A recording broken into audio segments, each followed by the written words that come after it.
Hey, welcome to the Influency Podcast. I'm Hadar, and today we are going to talk about making your dreams come true in English.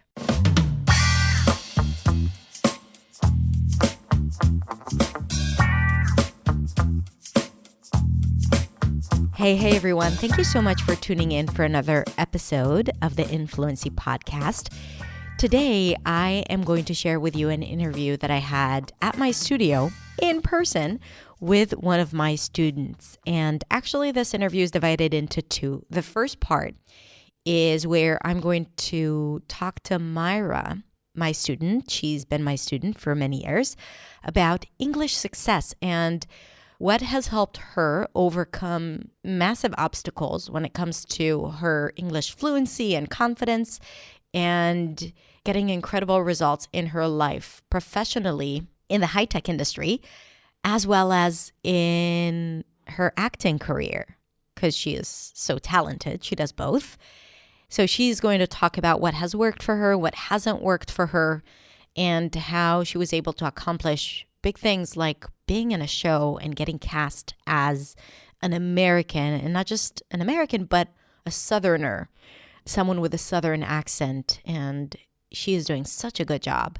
So that is going to be part one of the conversation. In the next episode, I'm going to share with you a coaching session, pronunciation coaching, that I had with her because she actually won this prize of coaching with me in person, one-on-one, after a fun competition that we did in the meetup that we held in New York City. And if you want to hear more about that, I actually shared it in an episode. I'm going to link to it below as well. So if you like pronunciation, and if you're listening to this podcast, I think that you do.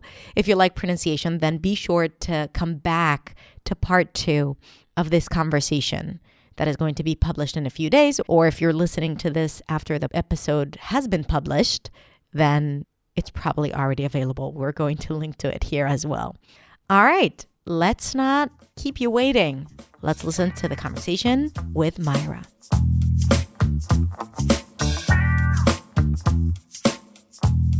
Hi, Maera. How are you doing? I'm good, Hadar. How are you? I'm good. I'm so happy to have you here at the studio for a real live interview. I know. Thank you for having me. Yes.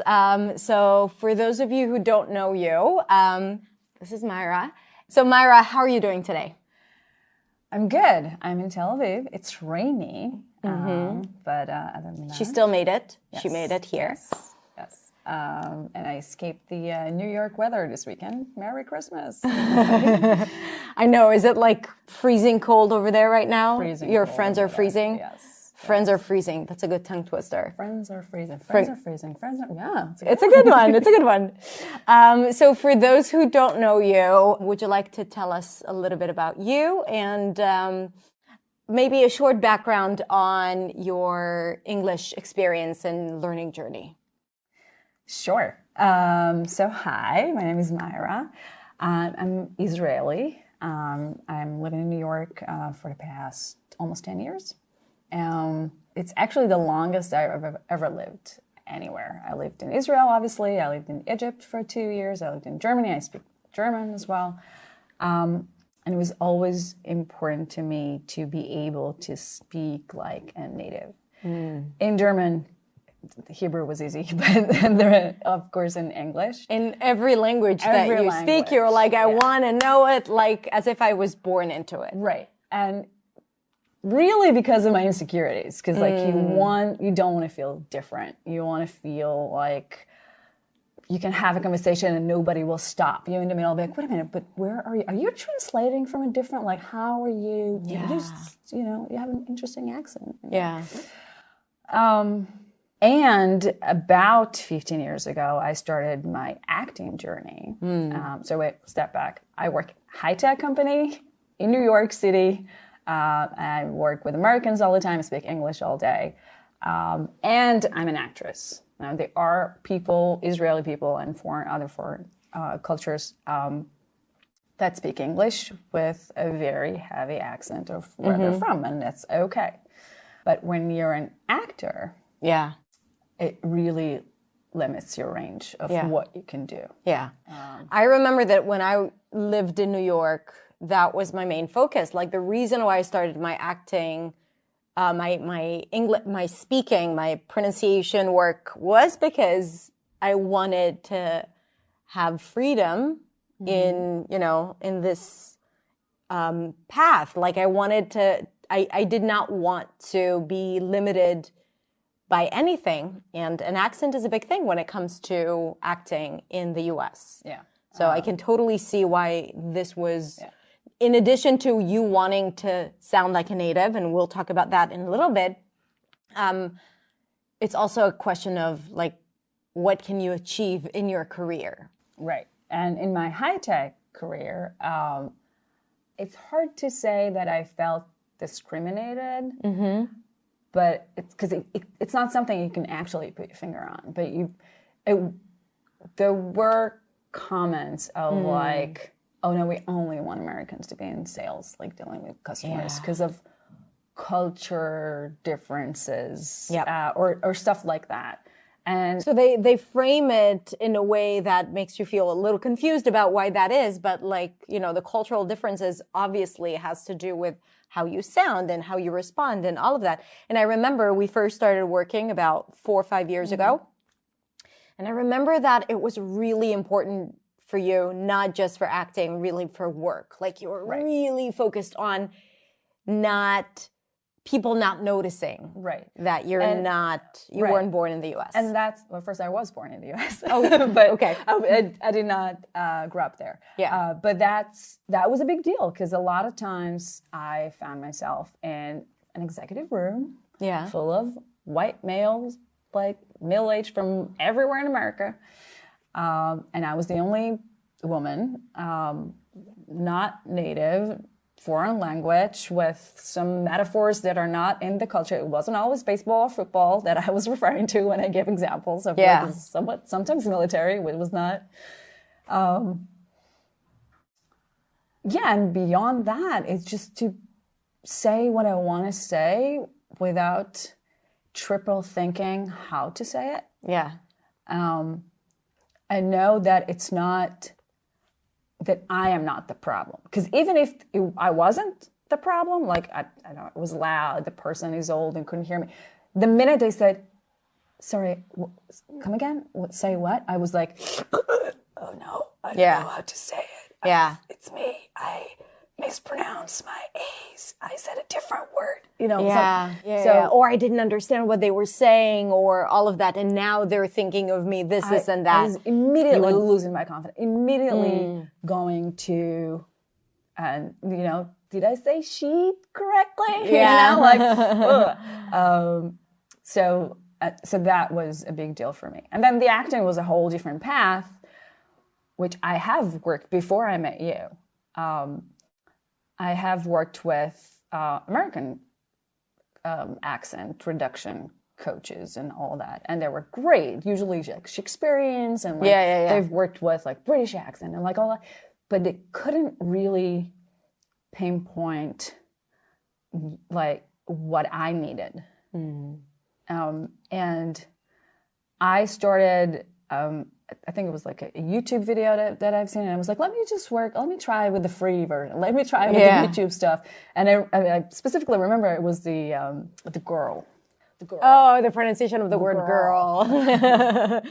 Which is very tricky for a lot of Hebrew speakers, but everyone who doesn't have like the sound or the L sound in their language, yes. So it was the girl, and after that was the school. I was like, there is no L in school, especially not lamed. Not the L it's a sound. different L. And I was like, and then you were talking, and a lot of coaches talk about the jaw movement and where the sound is coming from. It felt very theoretical. And what I found that was most helpful for me with your method and the way you approach things was it just suddenly clicked. Yeah. And I'm so happy to hear that. I mean, there's a reason why I keep coming back. And I was like, okay, let me try that. And all the exercises were broken down to very digestible stuff. Yeah. Did I feel stupid most of the time doing TH transitions? Yes. Show us what a TH transition is. So Maera came to, she started one of my programs in 2018, Accent Makeover, and then she also had a one-on-one session with me, and then I gave her a bunch of drills to practice and to simplify the TH. Show us the TH transitions. So it's really just breaking down like the THS or the THD. So just 10 minutes every day, not a huge deal, but waking up every morning and just doing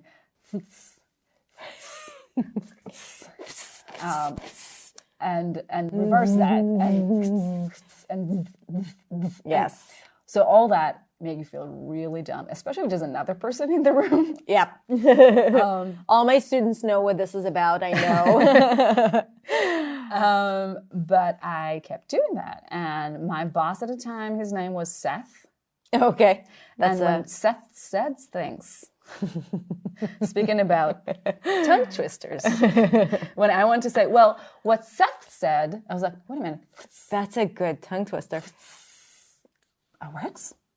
It works. And it wasn't like Seth beforehand. I was like, I can say it. Yeah, so the idea behind this, for those who don't know, is that those transitions, and I actually have a video about it, we're going to link to it, those transitions, they kind of simplify this transition so that when you do have to use it, your tongue will already know what to do instead of you thinking about it or you training yourself using it in different contexts. No, it's like when you work on those transitions, it becomes automatic. You build the habits, and then it's just going to be there for you whenever there is a transition without you thinking, which is the beauty of pronunciation work. When it's effective, and then you say, Seth said things, or whatever that is, and it's just there for you. It just worked. And I was like, I remember the first time I had to say that, I was like, or I actually succeeded in saying it. And I was like, that wasn't too hard, was it? Nice. Yeah. So I know I've said it before, but thank you again. Oh, well, thank you.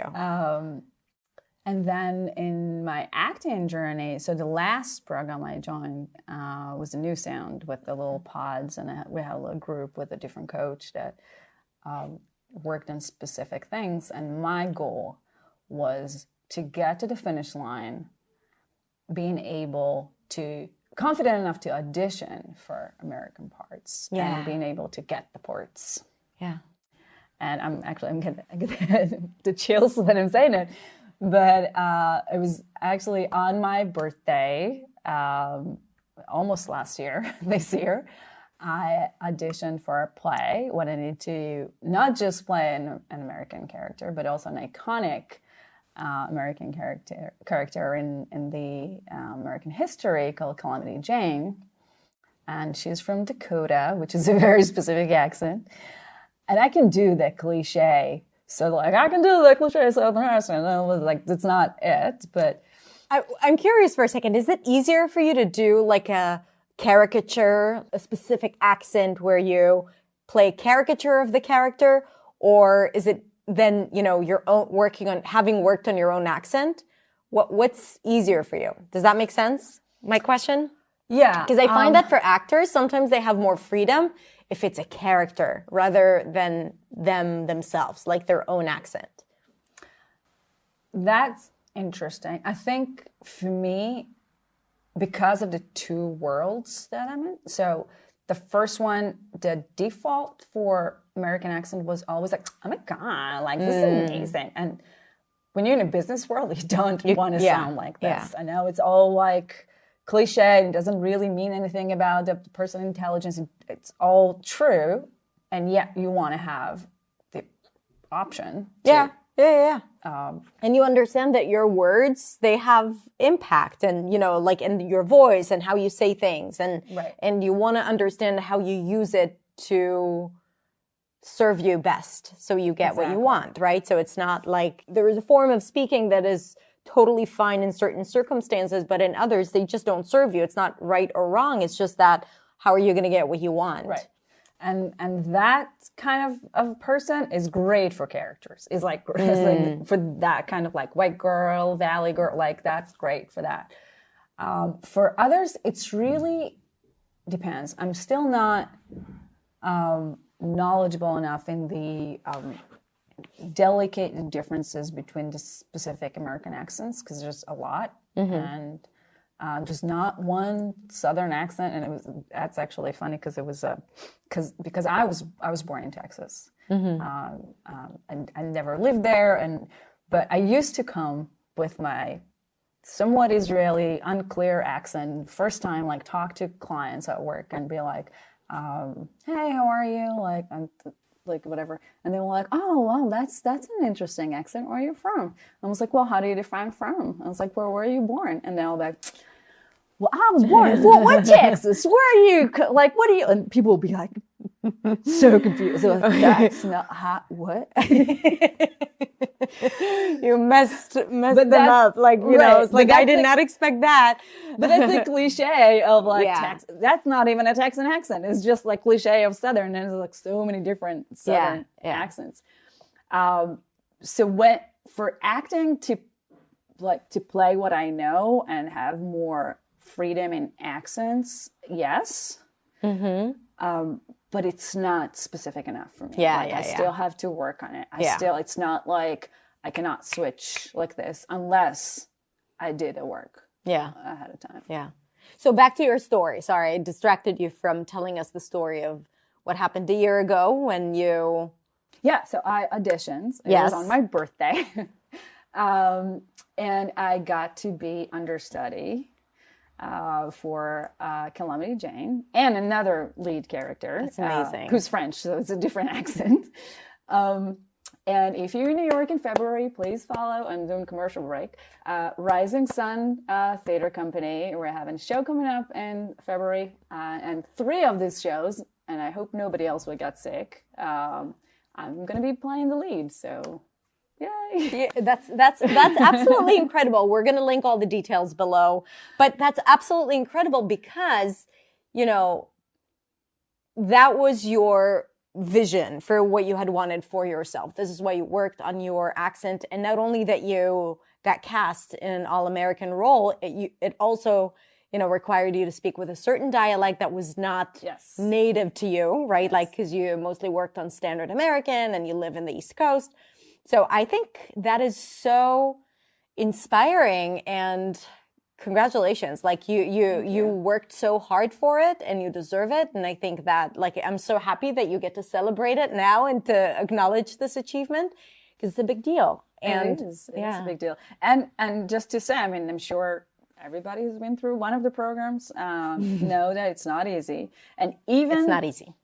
Even when we did a little pilot like audience engagement thing, and I was working on that specific accent for that event.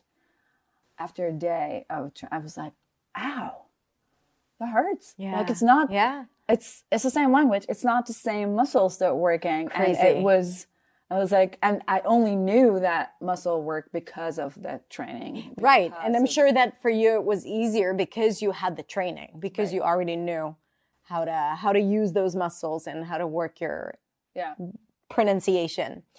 Tell me a bit more about the shift that you had from wanting to sound native so that no one asks you where you're from or challenges you or challenges how professional you are because of how you sound, because I know that was a big deal. You shared that, into what's happening for you today. Because I feel, you know, we talked about it right before we started recording, and you mentioned that it's no longer the case. Like, it's still challenging, or sometimes, or could be, you know, if you might feel like you are not at the same level, specifically when it comes to cultural talk and idioms and expressions that, even though you've been living in the U.S. for 10 years, so I'm sure that not a lot of it is foreign to you.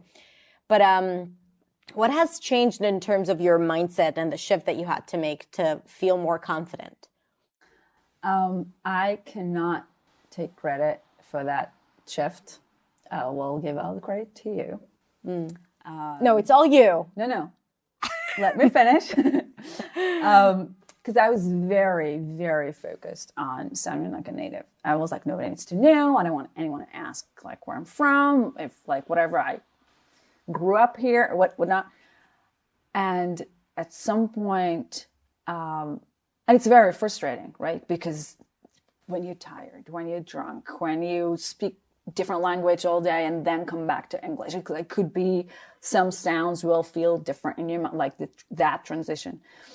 And then you shifted from sound like a native It's true. to clarity. Yeah. And that confidence. And confidence. And that was like aha moment for me. Because I was like, yeah, that is what matters. Yeah, that is more important so people will understand what I mean. And it's more important for them to understand that I did mean sheet. Or, I have tons of embarrassing stories to share about what happens when you don't pronounce your E's correctly. And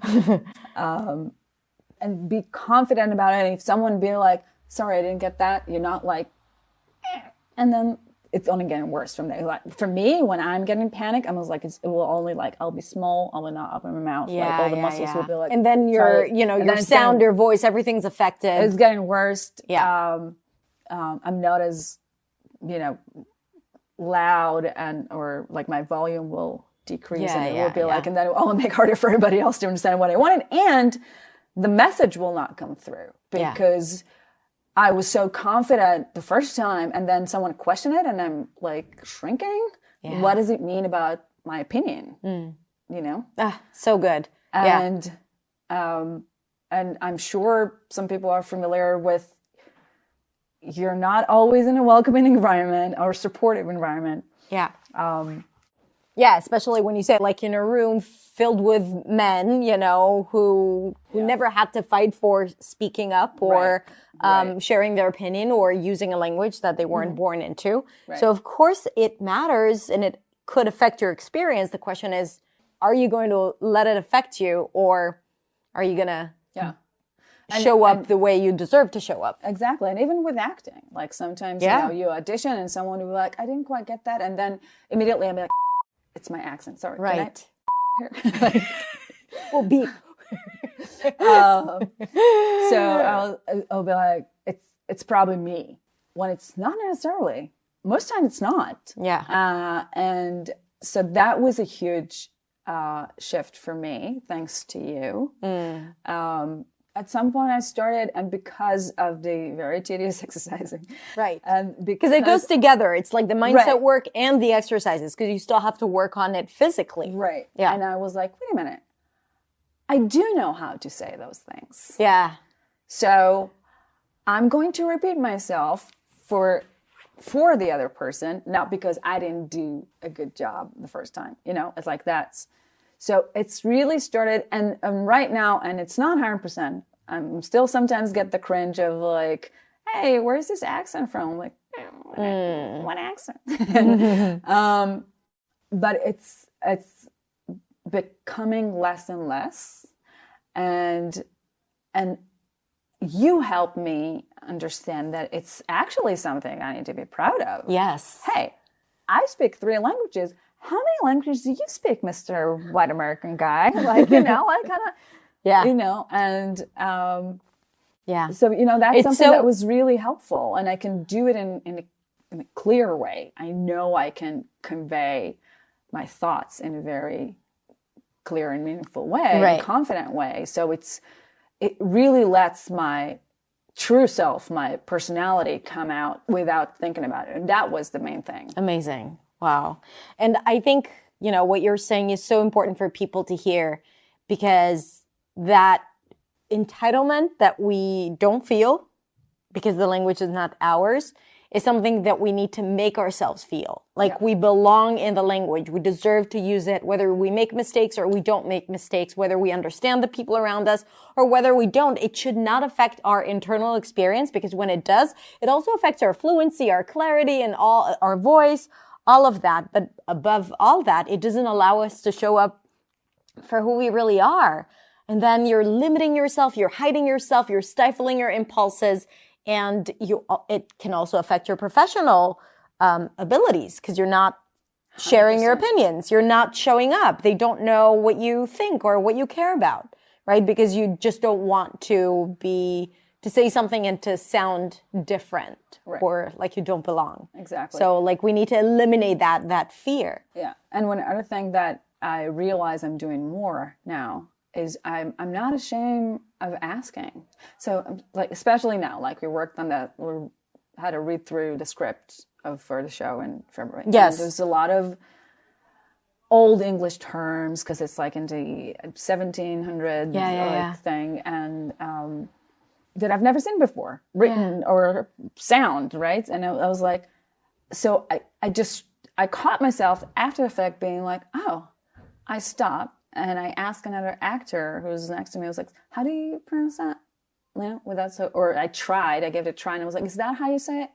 And there was no shame about it. Oh my God, this is so important because I think that once you let go of the shame of asking, what does that mean? Can you repeat yourself? A lot of people are afraid of not being understood or not understanding others. And that's preventing them from speaking. If that's the case, just ask. Yeah. You know, that's the thing. Like there is this shame around asking, showing as if we don't know. And I think this is and that's probably something you would not be that easy for you to do, let's say 5 years ago. No, not with specific words. I would in meetings secretly Google right? Like have the facade of I know it all, and then what is that word, and then use the other word because I don't know how to pronounce this one. Like literally under the table, or phrases, right? American phrases, from different specifically. I remember someone from I think the South was.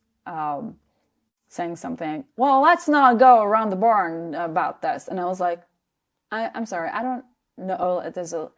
Let's wait till the cows will come home. Something like weird. And it was like, very cultural, specific and for. And I was like, I'm sorry, I'm not familiar with that phrase. And they explained it to me. And my response was like, I'm Israeli. I don't go around the barn. I go through the freaking barn, but I didn't care for asking. And beforehand, I was just to shut up and be like, pretend like you got it. Yeah. Let's pretend. And then you don't learn because you're always don't know what they meant. Exactly. And then you feel very limited. And that's another thing. Like I think that people should acknowledge the fact that they speak with people who are not from their, surrounding or school or whatever environment, and that people have different experiences with a language, and sometimes a certain idiom or expression is not the right choice to use. It's just like bad communication. Right. Because even native speakers, when they communicate, it's important that they use words that they know will help them get what they want, which is to be understood as well. So we all have responsibility in this. Yeah. It was my partner and I was joking. Everybody's using let's touch base. Yeah. And at some point I got so angry. I was like, what about touching base? It's not baseball we're playing here. Let's just so he keeps getting to that. Now it's a joke, right? But then I was like, I don't know. It's not. I don't love baseball. I don't want to talk about baseball. Right. But especially in the business world, a lot of many expressions are coming from sports. People watch baseball, football. They will talk about, touching base. That's maybe the most common one, and people outside this area. Yeah. But hitting home run and doing all that, and that they refer to it in a business context. Yeah. And I'll be like, okay, but is that scoring a goal in soccer? I'm not 100% sure. What is that? So it took me some time to learn that, but I had to ask, what does it mean? And in the beginning, you're absolutely right. I was like, yeah, sure, let's hit a home run. So asking is a big takeaway, I think, here, not being ashamed when you don't know something. Before we go into the coaching part where we actually practice pronunciation together, what is the one piece of advice you would give someone watching this, maybe someone who wants to work in the US but are afraid because they're not native speakers? Maybe they have immigrated, but they're thinking of finding a job, but they're afraid of what you had described. So what would you tell them? I would say go with Hadar 2.0. And you don't need to sound like a native. You need to have clarity and you need to have confidence. That was a really big deal for me when I got that. And it's so much weight off my shoulders. Yeah. You don't take the responsibility for everything and every piece of communication and outcome and what people are going to think. Like, so much to deal with, what they're thinking about me, how it's going to be perceived, how it's going to affect me, what have I done, what have I not done, right? Like, all of that. And also, not needed. Face, for me, the reality, it's impossible to sound like a native. Not because I can't practice to get there. It's because, like, who is native? New Yorker is a native? So true. Is that like California accent? What is native anyway? Like, it's like when I started now learning Spanish and they're like, what do you want, a Colombian Spanish? Do you want a Spain Spanish? Do you want this Spanish? It's not just one dialect fits all. Right. So yeah, just focus on being able to say what you want to say in a clear and confident way. And for me, it was a really big deal, and I think it'll go far. And the confident part, like it's good that you're coming from another culture. It's good that you're coming from another language. You know more than the person who most likely interviewing you, because like they probably didn't, and they didn't go places. And especially if you're immigrant to the U.S. or other English speaking countries, like whatever you went through, that's like your life resume. Like you reinvented yourself in a different language, and that's like the best advice I think I can. I know. It's like I always talk about the immigrant experience and how much immigrants had to learn and had to go through, and the challenges they faced. That says so much about them, and a lot of immigrants are still, they might still feel inferior because of the language, but it's kind of like you have to switch around the experience and to reframe it and to think about all the things you have achieved and are possible for you, that other people have no clue on how to handle half of the challenges that you've faced. And maybe one more thing. I mean, we're learning a different language as adults. Put aside the brain part that, I know there's different theories about that, but we compare ourselves to kids that learn new language. And this is a wrong comparison. Because think about a baby. When they make mistakes, it's cute. And we all encourage them and we laugh and we'll be like, oh, it's cute, but you don't say this, you say that. As adults, we already judge ourselves before even opening our mouth of like, oh, but everybody else will judge me. Everybody else will like, yeah, maybe it's not cute and the environment is not as supportive, but we also judge ourselves, and it's the wrong criteria. Yeah. Because we're not having that, sometimes we're not even immerse ourselves in the environment like babies, right? We don't hear it all the time. Depends where you are. And it's a very different experience. Yeah. And if you have a different language that you grew up in, you already have the background of a language. You already have a logic that may be different than the language you're now trying to speak. Yeah. So that's another thing. I was like, I don't know about my brain is getting old. I can't get it. It's just a whole different, environment and a whole different system that supports that journey with the new language. Yeah. And I always say, like, you've already learned a language once. Right. You can do it again. Your brain knows how to do it. And a lot of times we just get in the way with all the fears and maybe like the wrong strategies. And also, the education system in certain places around the world is not ideal. We can speak for our experience. It doesn't teach you to be a good speaker, just to pass exams. So sometimes you'll have things in your way, but if you find a way in an environment that allows you to thrive rather than to always feel like you're not good enough, then it's possible for you to succeed. Yeah. Because again, your brain knows how to do it, how to acquire a language.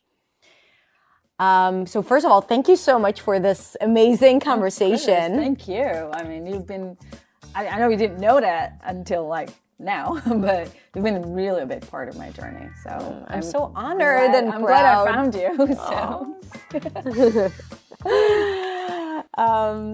All right, so actually the next part is going to be in the next episode where we're only going to talk about pronunciation. And I'm going to coach Maera, and we'll talk about specific sounds that she could still work on and some intonation patterns. So stick around, and I hope to see you in the next episode. Thank you so much for this conversation. Thank you. It was a pleasure. I'm going to post links to Maera's Instagram if you want to follow her journey in New York City. Come see the play. And go see the play, absolutely. All right, everyone. Thank you so much. Thank you, Maera, for this beautiful conversation. And I'm just reminding you that we have part 2 to this conversation where it will be all about pronunciation, coaching, and feedback. All right. So be sure to subscribe to the podcast if you haven't yet to be notified when we share that episode. I'll talk to you there. Bye.